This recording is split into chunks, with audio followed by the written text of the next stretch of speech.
Hello, once again, everybody. So, I've been sitting here reading about, all of the price hikes yet to come, and this idea that, especially with the nitrogen fertilizers and the overall general fertilizer category, the line that it's already planted at the new price. And in X to 12 months or 18 months, whatever, we're going to see the massive price hikes. And here's the thing that they're missing. It's at a certain point when you drive up the rates to the point where it's no longer profitable, the security in believing that you can actually sell the yield falls away. It's not just that, the new crop is planted with the price hiked fertilizer. No, it's that a large part of the crop never got planted. There were stories going around talking about the seed corn being used, just being sold off, um, because there was no expectation that, at least, every farm is different, every farmer is different, and most of them are older than hell. But just like leading up into COVID, when all the restaurants closed up and everything else got shut down in 2 weeks, guys, 2 weeks, 2 years later, the amount of quality food that would normally just get bulk sold to all of the restaurants. Just a moment. Sorry about this. Okay, and we're back. Where was I? The amount of bulk food that normally gets, shipped and sold out to the restaurants, all of the commercial destination food ended up just getting plowed under and wasted. Do you think they haven't learned from that? If there is, and this is the same with everything now, because we're a very risk averse society, and it's reasonable, because again, a major financial fuck up, um, and honestly, any kind of decently sized financial fuck up will set you back up to a decade, especially with the inflation roaring. It might send you back even longer. But do you honestly believe that they would actually plant this year and risk having to just flush it all away? Well, I mean, they could sell it at the higher rate. Can they? Can they really? Because here's an issue. The amount of waste, like most people know, the supermarkets and distribution have their deal where, in most cases, they just throw any of the unsold shit out, even if it's still, actually good. They will still just chuck it in a dumpster, chuck it in the fucking bucket, and even whilst people are fucking starving, they will call the cops on anybody trying to raid those dumpsters. Okay, and there's other reasons tied to that. They could have return to vendor deals, which, for those of you who don't know, most stores, not given you don't get this too much with supermarket goods, but with most stores, hardware stores, they have deals in hand where instead of, pissing away the money on the reverse logistics, they just scan the barcode like, yep, all right, we're submitting this. This came back as a return. It's a toast item, dead on arrival, whatever. It's a power drill and the battery was toast, or it never actually got the lithium cells in it. It doesn't matter. And they'll do a return to vendor, and they get vendor credit, and they just chuck it in a dumpster or a compactor. As long as, there's not an actual lithium battery in it, of course. But what's the point? What am I trying to get at here?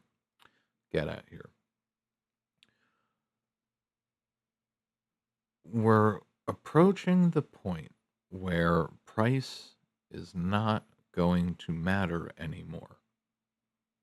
Okay? The instability in the system is causing such fundamental breakdowns that even if even if you had the money, all right, let's say the government ran another run of stimmy checks and gave everybody 2, 3 grand. Even if you had the money to buy the shit, it's not going to be on the shelves. Now, given is every field in America just had covered in cover crop? All right, is it all fallow? No, no, there's still people producing, but you've got a decent amount of supply that's not going to be there. So you've got less supply, higher prices, and the less supply is going to drive even higher prices. So that within the next 10, 12, 18 months, maybe, we are going to be looking at a price surge that is going to have people bleeding through every orifice. They're going to be bleeding out their ears, out their eyes. They're not going to be able to handle it. All right. This system really does have to go. Honestly, mm, it amazes me that people's complacency has allowed this shit to go on for so long. All right. Oh, I forget his name. There was a video of a dude. I don't know if he's Finnish or British or what the deal was, but they somebody interviewed him, and he goes on a very reasonable rant about how everything shit in the liberal world order is a fucking joke, and we know that things are broken, and we know that things are wrong. People who are qualified can't get jobs. We're flooding the West with migrants. We're doing all of this dumb shit that's not helping fucking anything, except increase the wealth and power of the people who actually run the show. And we are literally at the point where we're gonna have empty shelves, like hard empty shelves. It's not. It's gonna make COVID look like a cakewalk. Yeah, because that was one thing when Coof started. I remember going down the laundry detergent aisle, and just literally everything was getting ripped off the shelves as just like that. And it was to the point that like all of the name brand stuff was gone. Most of the cheap bulk stuff was gone. We even grabbed a couple, and we still have them actually. Um, it's a thing. Um, just the amount of fear and panic like that cleared the shelves, but this is different. This is fundamental breakdown of the supply chains and the production chains. Now, you have to ask yourself a question like, how much more can the systems tolerate? All right, because you have an industrial sector that is looking at less plastics to play with. So we're probably gonna get to the point. Oh, oh, are we really gonna run out of the plastics to do plastic bottles? Who knows? Who knows? Honestly, we produce enough a decent amount of diesel and gasoline in this country, but but and we backfill with imports from India and South Korea. That's something. Gasoline made in India moves up to the East Coast. And then South Korea produces the very special, very specific blend for the pansies in California.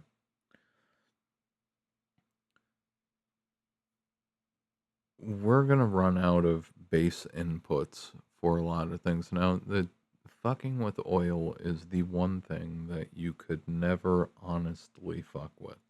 It's the one thing you can never actually touch because oil as a substance is fundamental to all of modern civilization.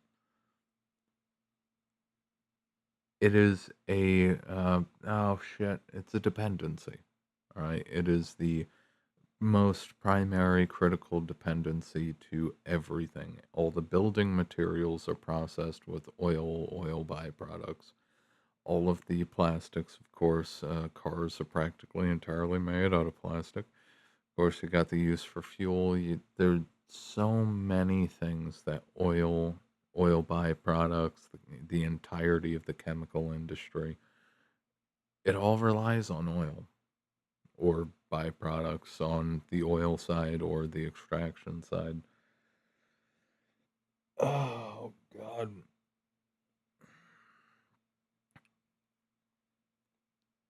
we're gonna see some really hard shortages where there's no other supplier because nobody has enough of a resource to actually run a line to actually process it. This is going to make the normal inflation that we've seen so far, it's going to make it look like nothing. It's going to make it look like nothing. We're probably going to see 15, 20, 25% increases if we're lucky, if it stops there.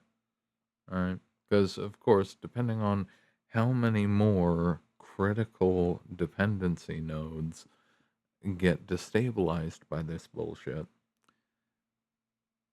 it could spin entirely out of control.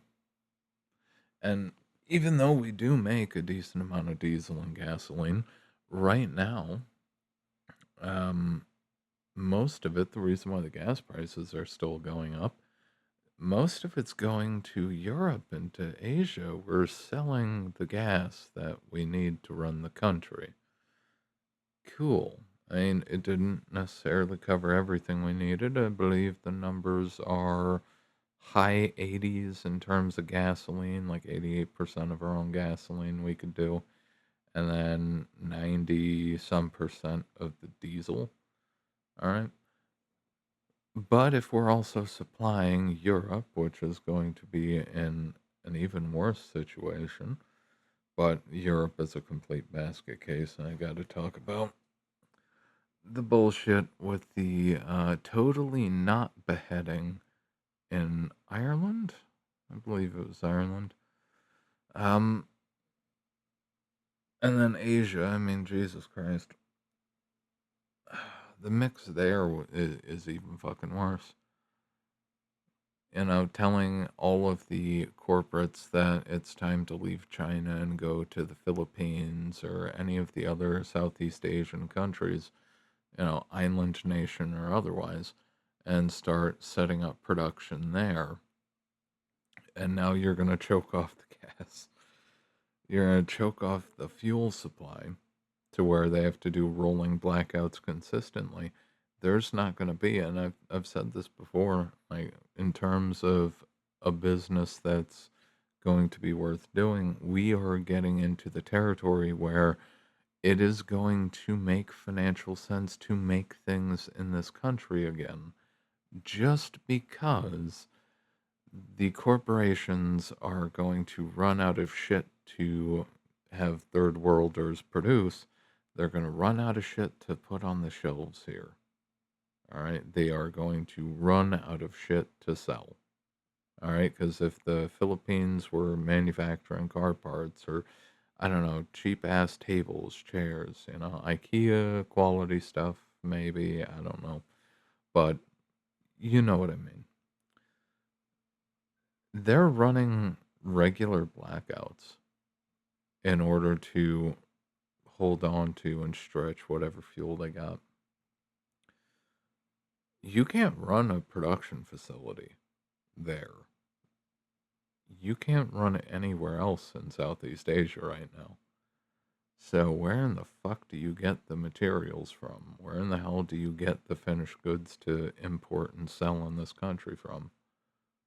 You just don't have them anymore. So it's not just the food supply that's going to disappear, it's all of the usual junk that people are accustomed to buying. There's not going to be shit on the shelves. And of course, this is going to have compounding effects all throughout the system in terms of freight. Right now, parts of the freight market and trucking are doing relatively okay, even with the fuel prices high. Um, some parts are shining pretty good, even though uh, trailer hijackings, truck hijackings are increasing, even though certain companies are trying like hell to keep it out of the fucking news. Um, Organized groups are going through and raiding semi trucks. And at least in one story from a while back, they raided a truck carrying cars and they killed the driver. So there's that. But what do you think it's going to do to the freight markets? What do you think the uh, compensation per mile is going to be when there's nothing to move? All right, because this is a thing. It hits different parts of the economy at different times, but there's already massive shutdowns, massive disturbances in the normal flows. I mean, shit, even cardboard recycling is dried up, and it's just like that is normally something you don't see just, you know, disappear. But I mean, not fully disappear, but you know what I mean. There are pockets, growing pockets in the economy that are just going, they're just drying out. And there's no solution to this. It's just gonna get worse. It's just gonna get worse. Um, I'm trying to think. Mm, trying to think of an example. Meh, the hell with it. If you guys like and appreciate the video, like, favorite, sub, share, do all the things, ring the bell, ding the bell, tickle the bell, do all the things to your heart's content to the bell. Leave a comment. I do read them. If you're not subbed, sub. Hype it if it comes up. If you're interested in the old written content, check out the Substack linked below.